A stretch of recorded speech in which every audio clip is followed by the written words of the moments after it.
Razón de Estado con Dionisio Gutiérrez.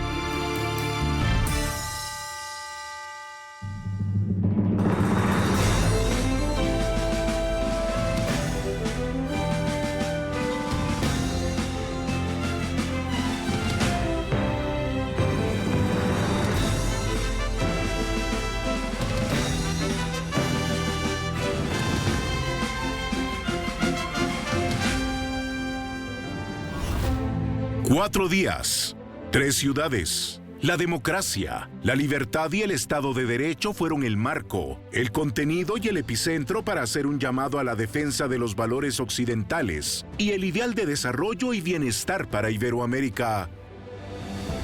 Fundación Libertad y Desarrollo celebró del 20 al 23 de mayo en Madrid y Asturias el 6º Encuentro Ciudadano. Fue una cumbre que ratificó que la misión más importante de Iberoamérica es rescatar la política y que hoy más que nunca debemos defender los principios de la libertad porque es el único camino a la construcción de naciones exitosas. La cumbre del 6º Encuentro tuvo 4 grandes momentos. La Cena por la Libertad, en la sede de la Fundación Libertad y Desarrollo en Madrid, fue la recepción de bienvenida al presidente constitucional de Venezuela, a 9 expresidentes de Iberoamérica, exfuncionarios del más alto nivel de agencias de seguridad de Estados Unidos y España, FBI, DEA, el Departamento de Homeland Security, la Agencia de Seguridad Nacional y el Centro Nacional de Inteligencia Español, autoridades locales, intelectuales y líderes cívicos. Participaron en la cumbre el presidente constitucional y en funciones de Venezuela, Edmundo González Urrutia, los expresidentes de Iberoamérica, José María Aznar, Felipe Calderón, Mauricio Macri, Andrés Pastrana, Iván Duque, Yamil Maguad, Luis Lacalle Pou, Jorge Tuto Quiroga y Laura Chinchilla, así como líderes políticos españoles, entre ellos Alberto Núñez Feijóo, Cayetana Álvarez de Toledo y el alcalde de Madrid, José Luis Martínez Almeida. Entre las autoridades en seguridad y defensa participaron el general Félix Sanz Roldán, Brian Ware, George Piro y Dizzy Page, entre otros.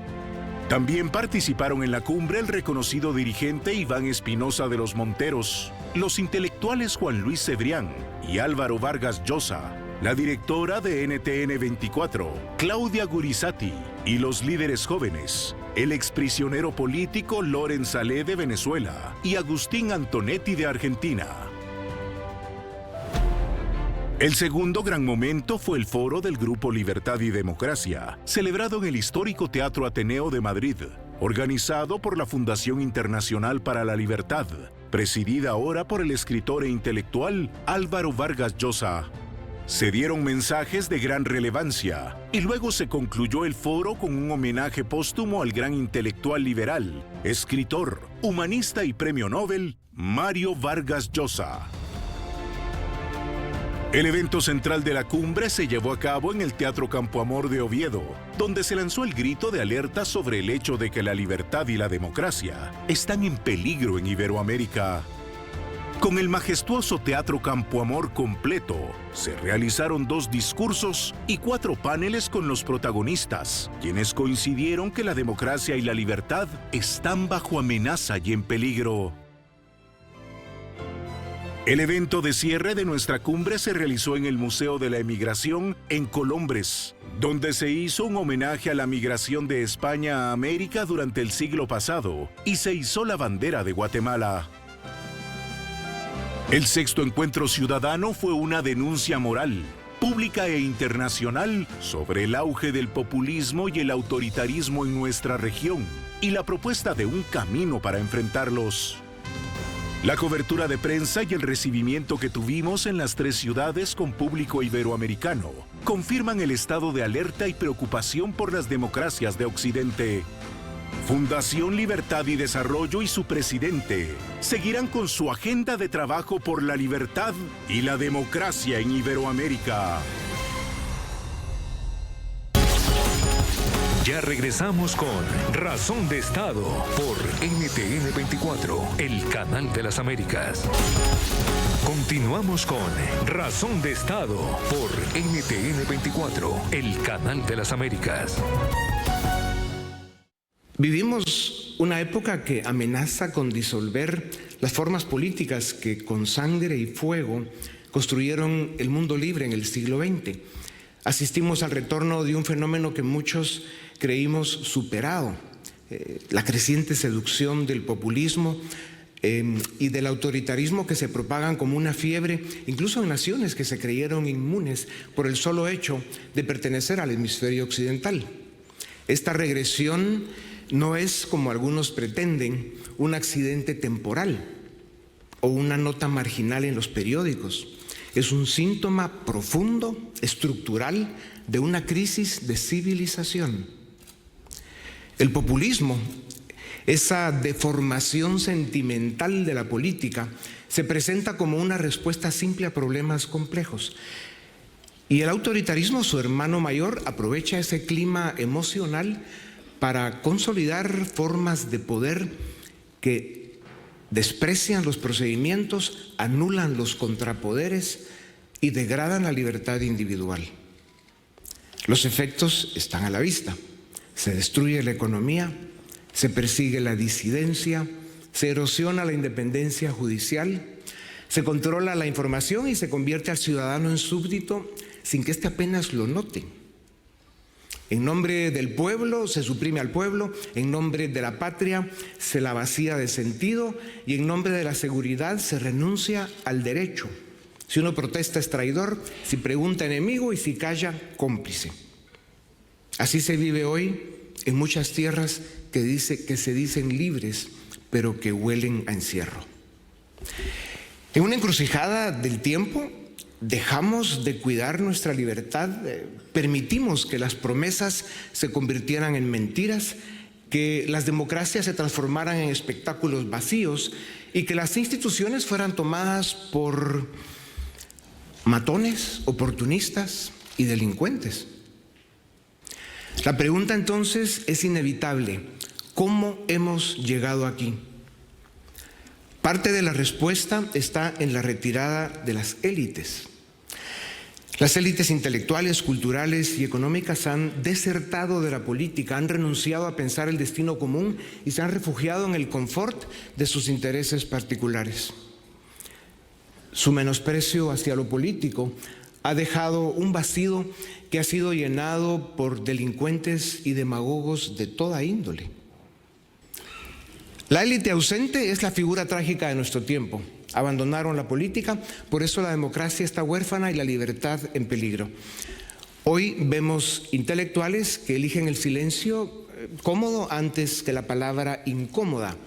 Empresarios que prefieren pactar con el poder y financiar sus mentiras antes que construir instituciones independientes y promover la formación de una nueva generación de dirigentes.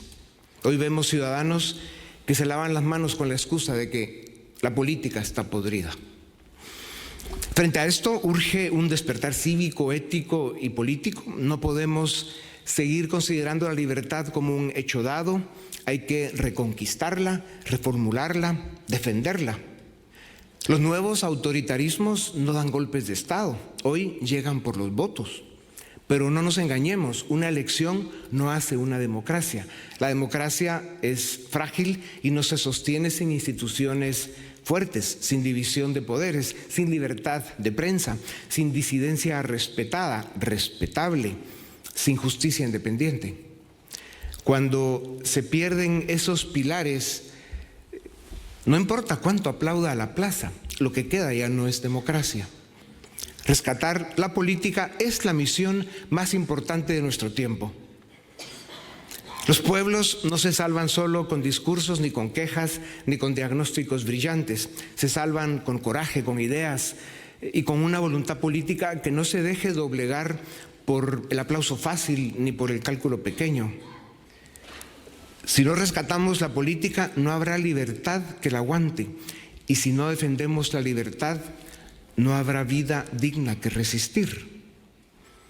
No basta con decir esto va mal, hay que tener el valor de imaginar algo mejor. Y ese, señoras y señores, sigue siendo el único camino.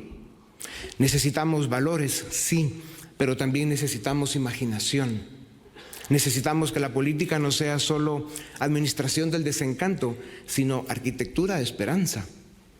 Y eso exige algo más difícil que dinero o poder. Exige coraje intelectual, coraje para proponer ideas nuevas, coraje para defender la libertad económica incluso cuando no está de moda, coraje para unir donde tantos se empeñan en desunir. Es cierto que las democracias iberoamericanas han sido golpeadas por oleadas de desilusión por el desgaste institucional y por una profunda fatiga cultural. Pero Iberoamérica necesita dejar de definirse por lo que llegó a ser y comenzar a proyectarse como lo que puede ser. Un espacio de civilización que comparte lengua, historia, cultura, valores y sobre todo destino. Y así, con la mirada puesta en el horizonte y los pies firmes en esta tierra común que compartimos, les digo, no es hora de lamentar, sino de construir. La historia ha querido que vivamos tiempos difíciles, pero también nos ha entregado el privilegio de ser quienes imaginan lo que vendrá. Ofreciendo nuestro granito de arena desde esta fundación, anunciamos hoy con ilusión, esperanza y determinación la creación de un foro académico permanente, un espacio vivo donde las ideas se encuentren, se debatan y se transformen en propuestas que construyan realidades. Aspiramos a que este foro académico sea faro en la tormenta, mesa de diálogo y taller de imaginación, que en él se siembre el futuro con la luz de las ideas de la libertad y se cultive una nueva manera de entender Iberoamérica, no como suma de nostalgias, sino como comunidad de destino. A pesar del ruido, del desencanto y de los profetas del miedo, afirmamos con voz serena que sí hay futuro y está en nuestras manos, porque donde haya personas dispuestas a pensar, a dialogar y a actuar con nobleza, la esperanza no muere, solo empieza a despertar. Iberoamérica necesita hoy más que nunca tecnócratas con alma, dirigentes con causa, estadistas con valores y ciudadanos presentes y dispuestos a defender su libertad a cualquier costo.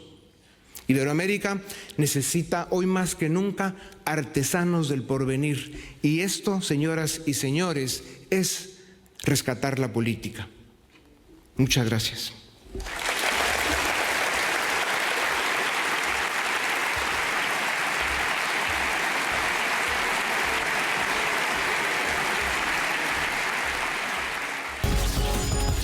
Ya regresamos con Razón de Estado por NTN 24, el canal de las Américas.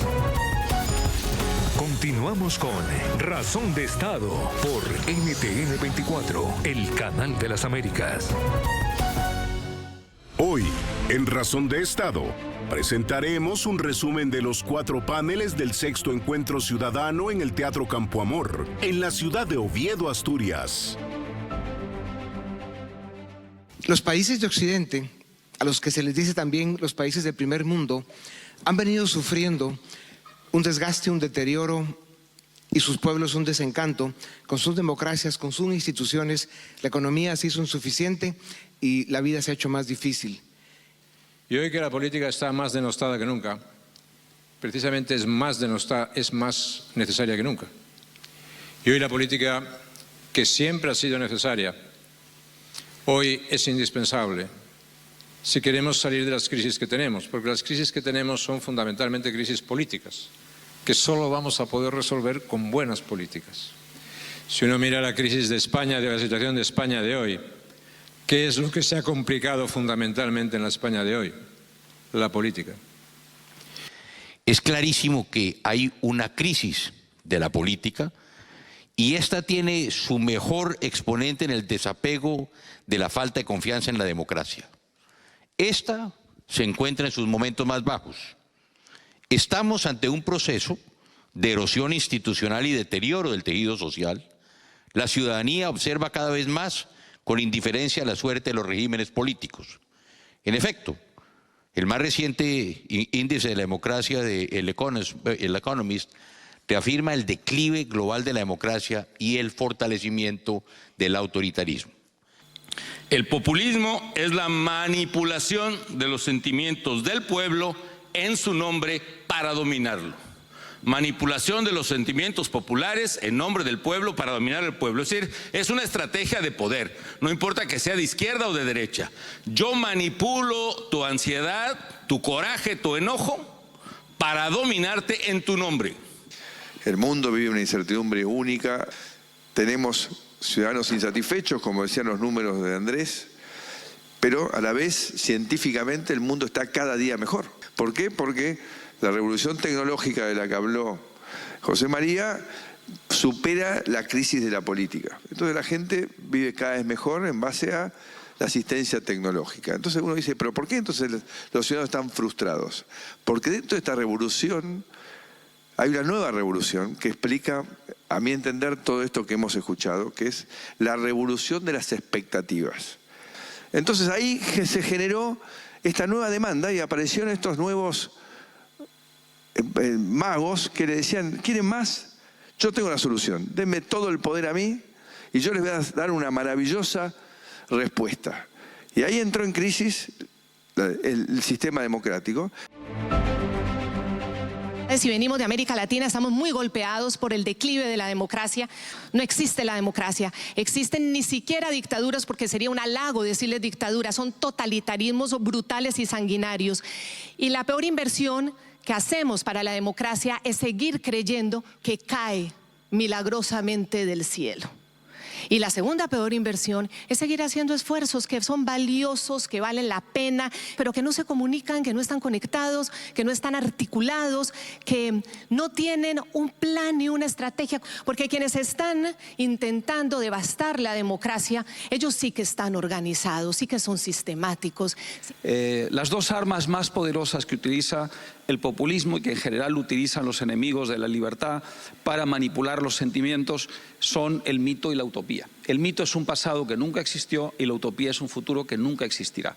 Pero estas dos armas son extraordinariamente poderosas. Fíjense ustedes, en el discurso de todos los populistas existen estas dos armas. Inventar, construir un pasado al cual apelar y tratar de convencer a los ciudadanos de que alguien les ha birlado ese pasado que alguna vez fue suyo. Pero además, esto no es suficiente, hay que inventar un futuro que está al alcance de la mano, hay que convencer, hay que persuadir a los ciudadanos de que ese futuro está al alcance de la mano, aún a sabiendas de que es absolutamente inviable e imposible. Una democracia de calidad es aquella que no se construye solo sobre el sufragio. Tiene que haber un pilar republicano. Ese pilar republicano tiene que creer activamente en el Estado de Derecho y en la división de poderes. Tiene que haber un pilar liberal y ese pilar liberal es prepolítico. O sea, no podemos eliminar la propiedad de una persona, es ilícito a todo término por una decisión mayoritaria. Tampoco limitar la libertad de expresión, movimiento, reunión, conciencia. O sea, son tantas las libertades individuales que no tienen que ver con una votación. Y luego el tema del activismo cívico, más sociedad, menos Estado, ¿no? O sea, así se construyeron las democracias liberales que triunfaron. La traición de la élite política, la dejación de las élites tradicionales y la depauperación de la clase media es el caldo de cultivo perfecto para los problemas que estamos teniendo. Por eso, si queremos evitar llegar a la situación de otros países hermanos, que hemos visto cómo han caído por una pendiente muy delicada, por una pendiente muy resbaladiza, de las cosas que tenemos que hacer, todos, es tomar un poco más de conciencia de nuestra responsabilidad y empezar a ser más exigentes con nuestros políticos, empezar a ser más activistas en nuestros círculos, en nuestro ámbito personal. Gracias, porque en los momentos más difíciles, en las turbulencias más violentas, muchos nos han dado la espalda, los venezolanos. Pero ustedes no nos han soltado las manos, aunque a veces sentimos frustración. Juan Manuel Santos no solo permitió mi secuestro, sino el de Gabriel Valles y el de otros compañeros. Y le dan un Nobel de la Paz. Y lo aplauden y entra a tal y cual universidad. Lo que tenemos que abordar es la discusión sobre la urgencia de una nueva ética que tiene la humanidad que adoptar de cara a esta revolución tecnológica. porque en el fondo lo que necesitamos garantizarnos a nosotros mismos es que esta revolución tecnológica, que ahora se acelera aún más con la inteligencia artificial, genere mayor bienestar y sobre todo enaltezca la dignidad humana. Lo que está en crisis es el sistema ya. Hemos pasado de legalizar los partidos políticos porque son necesarios para que la democracia funcione, a ser víctimas de una partitocracia en la que los partidos políticos lo único que les interesa es no las necesidades del interés general, no las necesidades del pueblo, sino simplemente repartirse los cargos y muchas veces los sueldos. El régimen cubano me acusa a mí de ser un agente de la CIA, así tal cual. Yo tenía 20 años, era un mega agente de la CIA que me reclutaron, no sé, tenía a los 15, a los 10 años para estar ahí. Y todo eso, el canciller incluso de Cuba haciendo una conferencia de prensa para decir que yo estaba organizando todo desde un centro de la CIA, toda una media película. Yo estaba tirado en mi cama con el celular compartiendo lo que estaba pasando en pijama. Y ellos creían que yo era un agente de la CIA que estaba mega trabajando. Para que vean el poder que tiene el celular, recordemos, fueron las protestas más grandes de la historia de Cuba, y lo que puede hacer, y lo que puede hacer una persona. Y lo importante también de educar a los jóvenes en los valores que hemos compartido. Para mí el coraje de un político hoy está en el centro. Porque no tiene ni la hinchada atrás de un arco ni el otro que te aplaude, pero es la responsabilidad de unión, de tener puentes y de construcción. Y es así que realmente podemos no ser optimistas solamente, sino ayudar al optimismo. Porque ¿saben qué? El compromiso que uno hace como político, después está el hecho, que se tiene que atar con el compromiso. Walk the talk, dicen los gringos. Hacer lo que se dijo que se iba a hacer, y eso genera confianza. Y la confianza es el único piso que tiene para despegar la esperanza. Por eso, no defraudar con los hechos lo que uno comprometió con la palabra es fundamental para el cuidado de la democracia. El problema del narcotráfico es un problema de salud pública o es un problema de seguridad nacional. Porque si lo definimos como un problema de salud pública, necesitamos más psicólogos, más hospitales, más medicinas, mejores tratamientos, mayor educación, etc. Si lo definimos como un problema de seguridad nacional, podemos actuar como contra una fuerza que amenaza la estabilidad no de un gobierno, de un país. When you think of transnational criminal organizations, you have to think of them more than just a law enforcement issue. They're a direct threat to democratic governance, because they do actually, in a sense, affect, or their power really does affect a government's authority, judicial independence, as well as public trust. Y puesto que estamos hablando del valor de los principios, tenemos que tener también a alguien que los defienda, no solo con la palabra, que naturalmente es el primer recurso que debemos contar para que los principios se sustenten. También alguien tiene que defender los principios con un arma en la mano. Eso es lo que yo quiero decir con los principios, tenerlos claros y saber además que cualquier acción que nos provoque su defensa es buena.